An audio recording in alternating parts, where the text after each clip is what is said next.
All right, Chapter 7, Microbial Metabolism. It's the one you've all been waiting for, where we get to talk about fun things like cellular respiration. So, a lot of this should be review from Bio 111, but I also want to take the opportunity, we'll still go through some of it, and I know for some of you this will be like the hardest portion of what we talk about in this class, so we will go through it. But I also want to point out, typically in Bio 111, the way we talk about metabolism is in eukaryotic cells, and so I do want to emphasize some points where things do vary when we're talking about bacteria. So when we think about metabolism, right? Don't think like popular jargon, like who has a fast metabolism or slow, right? Technically, metabolism is the sum of all the metabolic reactions in the body, right? All the chemical and physical workings of the cells all added up, right? And that includes two different categories. Where's my pen? Two different categories of reactions, right? You should remember catabolic reactions. These are going to be ones that take complex molecules like carbs, lipids, proteins, right? Big molecules, and breaks them down, right? In fact, at their lowest breakdown, look at these catabolic reactions might, turn glucose, a complex molecule, into water and CO2, right? At the same time as they're doing that breakdown, they release energy. Now, a reaction that releases energy is called exergonic. I'm not going to try to write the whole word. Maybe I will. Exergonic.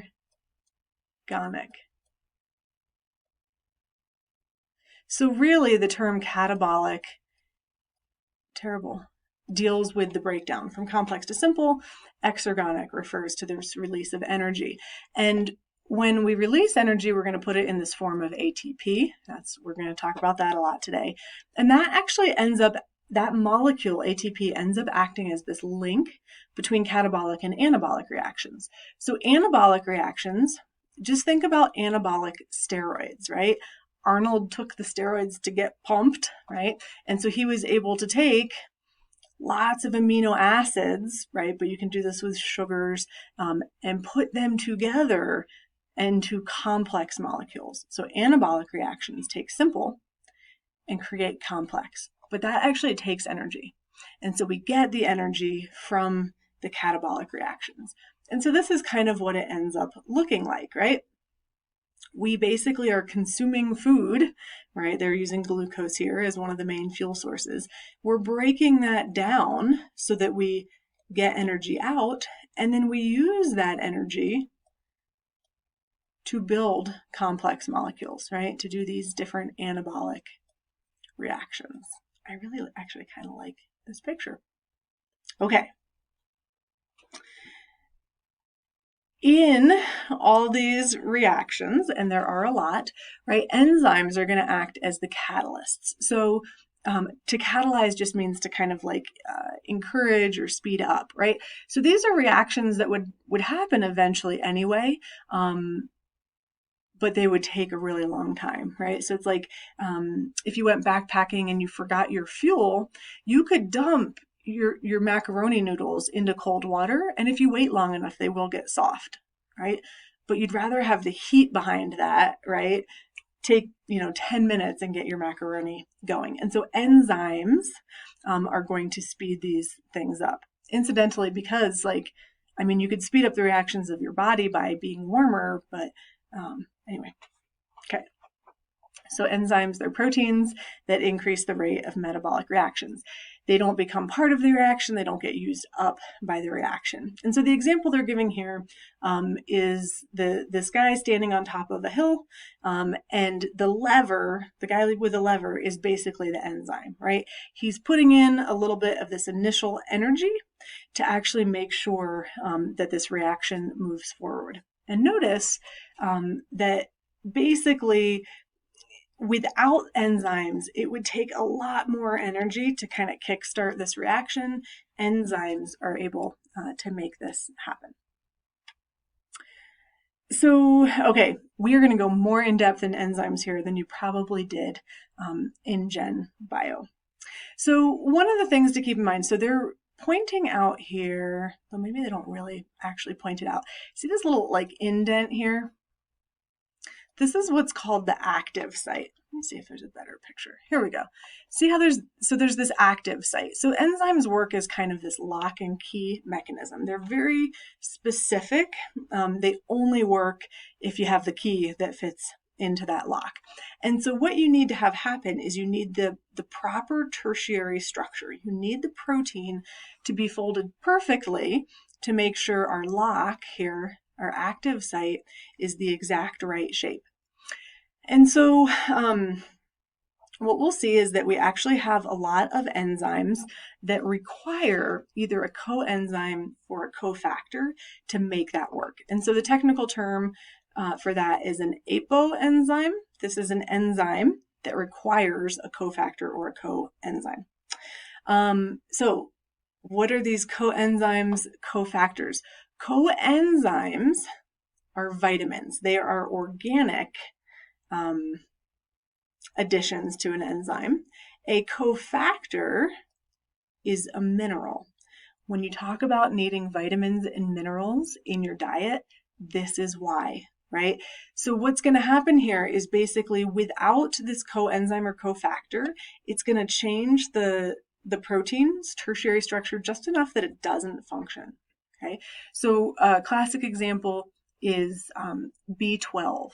B12. The B vitamins. The B vitamins are actually really important in all of remember the Krebs cycle or citric acid cycle? You've got like 8 different metabolic reactions. All of those enzymes actually need B vitamins to make them work properly. And so that's a vitamin that we might say is important in having enough energy, which is why you find it in like a 5-hour energy or something like that. Anyway, okay. Again, just a reminder, if you don't remember when I'm talking about tertiary structure, right? The polypeptide chain is the primary structure. Then that protein either is going to start folding up into alpha helix, beta pleated sheet, but then the tertiary structure, they're pointing out here that active site, right? Or the active site here. That is what is key to making sure that this lock and key mechanism is going to work properly. I should point out that enzymes are sensitive, right? They're proteins. They're sensitive to things like temperature, pH, osmotic pressure, all of those things we were talking about with metabolic survival. We'll also find some really important enzymes among our microbes that ways that they use enzymes to actually increase their pathogenicity, right? Their ability to cause disease. So for example, like strep pyogenes, that's going to be the streptococcal species that leads to strep throat. It actually has enzymes that helps like digest blood clots. I'm sorry, strep pyogenes. Yeah, that's strep throat. It can actually like digest blood clots. It can get into wounds that way. Pseudomonas aeruginosa is a bacteria that's going to actually use special enzymes to digest connective tissues like collagen. And so you might find that in like a rash you get coming out of a hot tub, the bacteria has actually managed to break through some of the connective tissues that would normally protect you. Okay.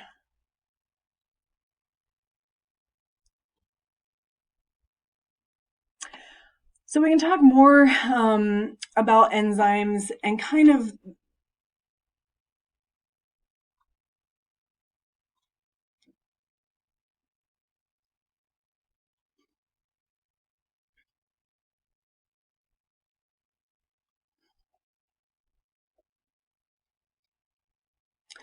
So one of the things, let me move myself out of the way here. One of the things that's important to realize about enzymes, right? So if we're talking about, okay, these microbes are using these to become more pathogenic, to destroy some of our tissues, to invade further, controlling enzymes could be important.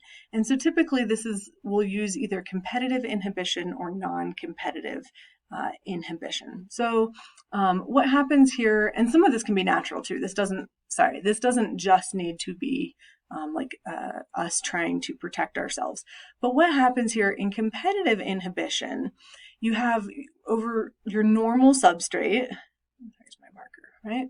This is what would normally be part of the reaction, and the enzyme is going to break it down to these products. In competitive inhibition, you have a molecule that has a similar enough shape that it actually fits into the lock, and that is going to keep the reaction from happening. So this would be a really nice intervention with a drug, right? You make a mimic, it fills up the active site on the enzyme, and now our bacteria can't use it. Non-competitive inhibition, I would say it's much more common to see this as kind of a natural thing, as a negative feedback mechanism. So notice what happens here. So here's our substrate, this brown cow-shaped thing, right? And our reaction that the enzyme leads to is producing this product. But the product of the reaction actually binds on a different active site on the same enzyme. And when it binds there, notice what that did to our initial active site. It changed shape. And I know this is super hard to imagine, but these tertiary structures of proteins, it's all about interactions, hydrogen bonds, sulfur bonds taking place between nearby amino acids. And so if you change things on one side, there's kind of this ripple effect on the whole protein. So in this case, this would be negative feedback. So the product of the reaction is now stopping the reaction, right? So when there's enough of the product, we can turn it off. And then if we need that product, right, and it pops off here because we've run out, that would reset the active site and this reaction would take place. So this is kind of a neat thing. We'll talk about that more this semester for sure. Okay, again, this is showing a similar idea here, basically reminding you that because enzymes are proteins, they are built from the instructions in DNA. So DNA is going to undergo transcription and translation to build our protein. And here we see one of those products actually coming up and interfacing with the DNA, actually attaching to the DNA and shutting off the production of more of that enzyme. So another way to kind of stop an enzyme would be this idea of enzyme repression, where we're actually stopping the transcription of the gene for that enzyme. Okay, so now we get to the fun part, right? We're getting to this idea of how our bacteria here are going to metabolize energy. So a couple key things to remember before we jump into the nitty-gritty, right? Energy is neither created nor destroyed. It is going to change forms, and each time it changes forms, it's going to be of a lower quality. It's less useful for doing work. And so what they've done in this picture is shown you this overall catabolic reaction. This is cellular respiration, right? Taking glucose and eventually breaking it down into CO2 and water. So we can tell it's catabolic because we're going from a complex molecule to simple. And we also know this is going to be exergonic. We're going from higher energy to lower energy end products. But instead of just like burning up, we are going to transfer that energy into ATP. One of the byproducts of this is always going to be heat. That's our lower quality source of energy. So this is an exergonic reaction. Now, to make this actually happen, there's a couple other chemistry terms you need to be familiar with. I'm going to stick myself back down here again. Okay. Redox reactions. So if you remember oxidation and reduction reactions, right? Hopefully we do. And you're going, no, I don't. So an oxidation reaction is going to, or to be oxidized means that you lose an electron. Oxidation is loss. Reduction is the gaining of an electron. They made this super complicated here, right? So we use this example in Gen Bio a lot, right? Sodium and chloride. Sodium likes to give up one of its electrons, right, and give it to chloride. And so by gaining that electron, this is what I would focus on. By gaining that electron, chloride is reduced, right? Reduction is gain. That confuses people. You're saying it's reduced. That should be less. How is that gain, right? Oxidation is loss. So this sodium is the one that was oxidized. And so for a lot of people now, they're just going, I mean, seriously, for a while, you just have to memorize this. Oil, rig. Oxidation is loss. Reduction is gain. Okay, we are going to use that. And specifically what we're going to see as we go through cellular respiration is that we have an electron carrier. Where am I? We have an electron carrier called NAD. This is nicotinamide adenine dinucleotide. And it is willing to pick up a hydrogen and carry it around. And so the thing here is that when chemists talk about oxidation and reduction, they think this way, right? Like, where is the electron going? What we do in biology is we say, oh, hydrogen. Hydrogen's atomic number is 1. It has 1 proton and 1 electron. So what we'll end up doing is following the hydrogen. And so what we see here, this reaction, right? The arrows are always showing a reaction. This reaction is a reduction. NAD plus is picking up that hydrogen and becoming NADH. We would say this is the reduced form, right, where it's holding the hydrogen, and we would say this is the oxidized form, right? So NADH at some point in this reaction is going to get let go of the hydrogen, right? It's going to get oxidized when it loses that. So it's going to move back and forth, right? So we'll see this reaction run the other way when it is in fact an oxidation reaction where we're losing that electron, okay? So just to keep this in mind, NAD, FAD is a closely related molecule. Oh, here you go. This is based on niacin. FAD is based off of riboflavin, and they're both just hydrogen carriers for us, energy carriers. Okay, so you should be familiar with oxidation and reduction. And then phosphorylation. So at the end of cellular respiration, what cells are trying to make is adenosine triphosphate, right? ATP. That's the cellular currency of energy. And we talk about this a lot, and I think a lot of times we kind of still leave it out there as this like amorphous thing. But what you have, right, is a sugar, ribose, just like you'd find in RNA. This is actually a nucleic acid, right? Adenine, this is a nitrogenous base, okay? And then what's important here are these 3 phosphates, right? That's a triphosphate. And what they're trying to show you here is, this is a lightning bolt, is that there's energy in these bonds between the phosphates. So basically each phosphate is negatively charged. And just like if you tried to push 2 negative ends of a magnet together, they repel. We're actually going to use energy to force them together. But then when they pop back off, that releases energy, right? I think of it as setting a mousetrap. So when you're building ATP, you are using all this energy to pull that heavy, well, it's not heavy, but it's like a tight bar back. We're going to lock it in place, but then the energy can get released, right? That's what happens with ATP. So we will see this reaction called phosphorylation. That is the addition of phosphates. So if you had AMP, that would be adenosine monophosphate, right? When you only had a single phosphate, it's going to take energy to make adenosine diphosphate, sticking that second phosphate on, and then even more energy to make ATP. When you phosphorylate ADP into ATP, right? So to phosphorylate is to add a phosphate group. You guys still with me? Doing okay? You can take a break anytime. You can always hit pause, right?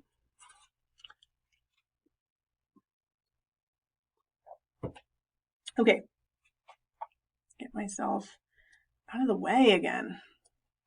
Okay, so before we jump into actually looking at some of these details of aerobic respiration, because this is where we will focus, I did want to point out that microbes have some creative ways of doing metabolism, right? And so we'll talk through glycolysis, the Krebs cycle, the electron transport chain, oxidative phosphorylation, right? And this ability to make a heck of a lot of ATP out of a single glucose molecule. Okay. Anaerobic respiration, we said the difference here is that you don't use oxygen, right? But here's the tricky thing. So typically when we in Gen Bio, when we talk about anaerobic respiration, what the human body can do truly anaerobically is fermentation. We make lactic acid as a byproduct of fermentation. But there are microbes that when they are doing anaerobic respiration, they're going through glycolysis, they're going through the Krebs cycle, they're using the electron transport chain. But then instead of oxygen being the final acceptor for electrons, they use some other compound. And it's kind of cheating, right? Here we've got like some sulfates, nitrates, that sort of thing. But they can still make, right, 36 ATP. It's almost equivalent. They can't use oxygen because they don't have the enzyme systems. The oxygen would kill them, but they can use sulfate, right, in order to accept that electron. Keep that in mind. It'll make sense maybe when we come back around, right? Fermentation is also anaerobic, right? It does not use oxygen. But what we're going to see is that we don't get a whole lot of ATP out of that. It is an incomplete oxidation of glucose, right? And so we don't fully break it down into CO2 and oxygen. Instead, we end up with something like alcohol, and that still has a lot of energy, a lot of calories in it. So fermentation is anaerobic. It's basically just going through the process of glycolysis. So you get 2 ATP, but it is incomplete. And so check this out. This is actually pretty nifty microbially. Oh, maybe I'm going to talk about that later. So we tend to think about fermentation making alcohol, but we'll see that in other organisms, some of the acids and things that can be produced are pretty important. Okay, so let's jump into aerobic metabolism. So this is actually an image that I pulled from the general biology textbook, so it might look familiar from there. And I just wanted to use it to really emphasize, these major steps, right? So the first step is going to be glycolysis, right? And in glycolysis, we are going to convert glucose to pyruvate, okay? And we can run through this some more in class. But remember, glucose is a 6-carbon molecule, and pyruvate is a 3-carbon molecule. So we've really just split it in half. In the process of doing this, we've actually created 2 ATP. And if you're reading the book, you're getting into the details, you're actually using 2 ATP to kind of kickstart it, making for, so at the end, the net, right, are these 2 ATP that they're showing you down here. With the other thing that you're making is you are reducing NAD to NADH. So you're actually getting 2 hydrogens now, 2 electrons, right, being carried. And these are going to go all the way over to the electron transport chain. Okay, so that's glycolysis. Now, what they're missing on here, there's an intermediate step called the linking step, or sometimes called pyruvate oxidation. And this is going to take our 3-carbon pyruvate and instead make 2 acetyl-CoA. Remember, acetyl-CoA is actually what's going to feed into the citric acid cycle. Okay, so we're turning a 3-carbon pyruvate into a 2-carbon acetyl-CoA. Now, matter can neither be created nor destroyed, and so at the same time, we are going to produce 2 CO2. I'm going to add that in here. It's kind of, I don't know why I don't have it. We actually breathe off some CO2 at this point, 2 of them. That accounts for our other 2 carbons. So we have 2 CO2, And we also, in this step, add 2 more NADH. I'm not going to be able to write that out. NADH. So we reduce 2 more NAD+, and we're carrying hydrogen to the electron transport chain. Okay. The acetyl-CoA that goes into the citric acid cycle, they're going to go in one at a time. So we have 2 carbon molecules, right? 2 acetyl-CoAs. They each run through, for each turn of the citric acid cycle, sorry, and this is, I'm just like spitting out these numbers, get them down on paper, we can talk about them more, right? For each turn of the citric acid cycle, I'm not even going to try to write this, you write this, 2 CO2, 3 NADH, 1 FADH, which recall is doing the same thing. It's carrying, here's our NADH, there's 3 NADH, 1 FADH, 1 ATP, and 2 more CO2s.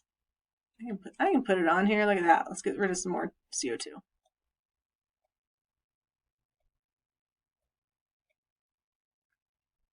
Okay. Notice, and that has to go around twice then per glucose molecule, right, to run each of those. So notice, by the end of the citric acid cycle, we've really, for our glucose molecule, we've made 2 ATPs in glycolysis, and then one more. We've made 4 ATP. That is not a lot of energy, considering we said we can end up with like 36, 38 ATP. So where most of this is coming from is this 4th and final step called oxidative phosphorylation.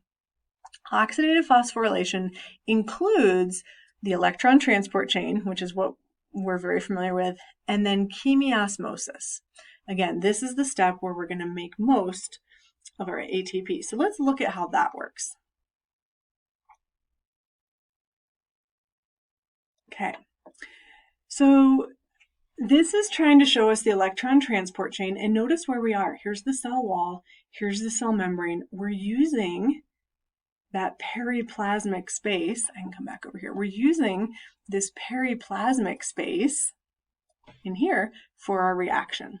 Okay, so in the electron transport chain, what you have a series of proteins here that are embedded in the cell membrane. And how this is going to start is we are going to take all that NADH and FADH that we made previously, and we're going to go ahead and oxidize it, right? NADH is going to become NAD, and all the hydrogens end up in that periplasmic space.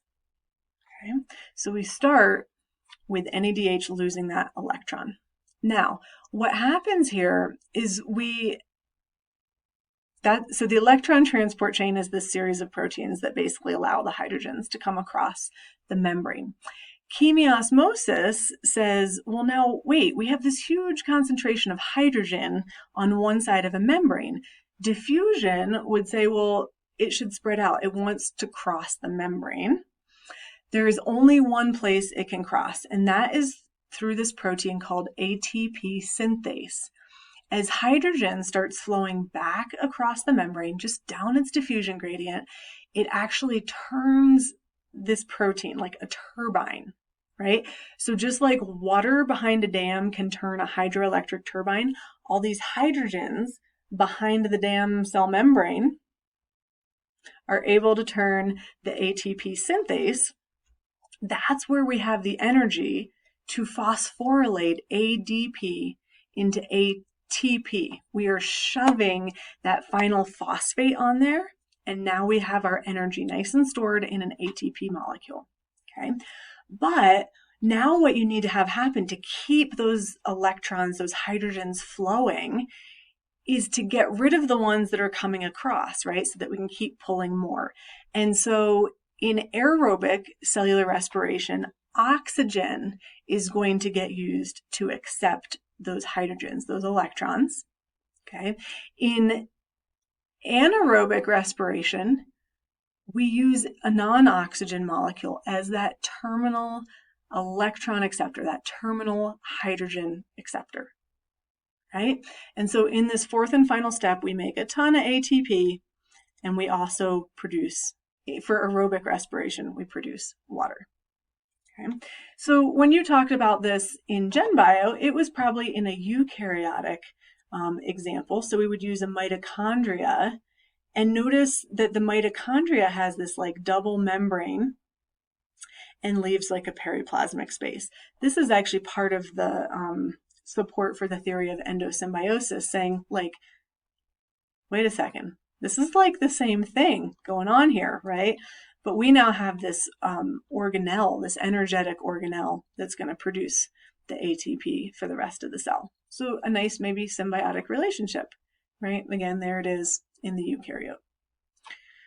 Okay, so when I think about this all together, this is out of an older book, but I really like it. It shows at each step, glycolysis, right, where we're getting things like NADH and ATP. Here's that linking step where we're getting NADH. The only thing it doesn't have on here, I guess, is CO2. We could add that. But there's your pyruvate becoming acetyl-CoA. We're making lots of NADHs, FADHs, ATP. Now notice here, they just did totals, right? They're counting both rounds of the Krebs cycle. That's fine. Just be clear on what you're doing, right? Is it 3 times 2 or is it 6? Okay. Well, I know we'll want to talk about this more, but let's go ahead, mention real quick fermentation. So again, fermentation is another way that you can make ATP without using oxygen, right? You basically are doing glycolysis, right? But what happens here is that in order for glycolysis to occur, actually, I like this next picture better. Let's do this. Okay, so sorry, this is a little confusing, right? But we want to split glucose into pyruvate. Pyruvic acid is just another way to say pyruvate, right? In that process, remember we said we made 2 NADH. So we're able to shuttle electrons, right, on this NADH. In glycolysis, we can make 2 ATP, which doesn't sound like a lot, but if we keep doing glycolysis, boom, boom, boom, boom, boom, then we can have all the ATP we want. But what we run out of is NAD. Once all of the NAD has been reduced to NADH, we can't carry any more electrons, glycolysis is going to shut down. So really what fermentation does is say, okay, how do I get that hydrogen off so that I can recycle and have more NAD, right? So how do I do this step right here? How do I get rid of this hydrogen, get more NAD, and notice they're bringing it right back up so that we can continue to run glycolysis? Well, there's an interesting question. What could we do with that hydrogen? We can basically change, how do I say this? We can basically make slight changes to pyruvate. We can convert it into alcohol. We can convert it, this is what your cells would do, would be convert it into lactic acid. And all they're trying to do here is show you that we're shoving extra hydrogens onto these molecules. This is pretty clever, right? We recycle the NAD and we keep going. And it's actually a much wider range of molecules that you can make from that pyruvate by adding some different hydrogens in different places. And so what I wanted to point out here is we, again, tend to focus on things like ethanol, and that's what yeast would make, right? We make lactic acid, as does like Streptococcus lactobacillus. You'd find that in yogurt. But there's all sorts of other acids, propionic acid, acetic acid, butyric acid, things that people have never heard of. This is what feeds a cow. So the bacteria in the gut that's breaking down the cellulose, it's a fermentation tank. Thought I was going to sneeze. It's a fermentation tank, and then the cow is able to basically use butyric acid as its fuel source, as its calorie source. So it's going to take that into its cells, end up completing the oxidation, right? Basically running the Krebs cycle, electron transport chain, etc. So I thought that was really cool, right? Sorry if I just got excited about that. You don't have to be as excited. Okay, almost there. So what I want to point out here is this idea of what's called amphibolism, or an amphibolic pathway. And what this means, right, just like an amphibian can live on land or water, is that cells can really use multiple different fuel sources to do those processes like cellular respiration we just talked about. And they can also integrate that into different anabolic reactions as well. So what we see here, right, is like what we just talked about, I can do it on the screen, is taking glucose, running through the Krebs cycle and everything, right, to make ATP. But what they're pointing out here is, right, you can also use amino acids to fuel that. So you can do deamination, which is the removal of an amine group, the nitrogen group, and then you pretty much have pyruvate or acetyl-CoA. And so you can stick that into that process in a couple different places and get all the energy out, right? Or we know fats are great at storing calories, right? And so you can do this process called beta oxidation, where you take a fatty acid as like carbon, with all these hydrogens. Beta oxidation, you pop 2 carbons off at a time, basically in the form of, what's our 2-carbon molecule? Acetyl-CoA, and you can feed, if you had a 16-carbon fatty acid chain, boom, 8 acetyl-CoAs going in there. So that's actually a wonderful fuel source. Okay. So amphibolism refers to the fact that you can use multiple fuels in those catabolic pathways. But notice what else you can do. And sorry, I've drawn all over this. Let's see if I can get rid of some of that. Oh. Okay. This works the other way as well, right? So you could take pyruvate. So you could break down a glucose to pyruvate, and then if you decided you needed to, you could actually make an amino acid. You'd have to add some nitrogen, but you can build an amino acid, right? Notice if you have enough acetyl-CoA that like you can't run the Krebs cycle anymore, right? Or you have enough energy, whatever, you can stick those acetyl-CoAs back together, 2 carbons at a time, and make fats, right? That's actually normal. Any excess energy, right? So whether that's coming from a protein, a sugar, or a fat, can be stored as fat. Okay. And then, let's see if they're showing us on here. We won't get too crazy. They're showing you up top here the anabolic reactions that are taking place, right? That you can use amino acids to build complex proteins. Instead of using those carbs for fuel, you could in fact make cell walls out of that if you wanted to. Those excess fatty acids, right? You could make membranes, right? Or store energy. So that's the idea here, is that this works actually in multiple directions. Same picture from an older version of the book. If that's any clearer to you, feel free to use this one. So this is just showing you that idea of, I mentioned deamination. So if you have an amino acid, the example they're using here is one called glutamic acid. Basically, they've highlighted here the amine group, the nitrogen group. If you pop that off, you essentially have a carbohydrate, right? To build amino acids, you would do the process of amination, which is you're taking that carbohydrate, adding the amine group, right? And now we're making an amino acid.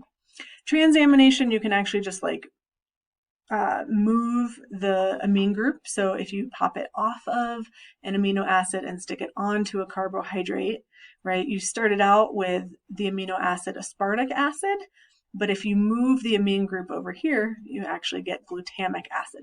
So any amino acid that you can build either through amination or transamination would be non-essential. You don't need it in your diet because you can build it.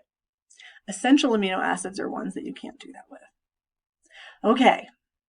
That is a lot. There's a lot going on in this chapter. Make sure you read through it. I will say, though, these are really common topics, right? We teach it in Gen Bio. We're hitting it here again in microbiology. Check out Khan Academy. Look for Crash Course. Every college biology class is going through this right now. So see what resources you can find, particularly if you don't feel comfortable with it, if you don't feel like you really learned it when you were in Gen Bio. But we can talk some more. Okay, have a good one.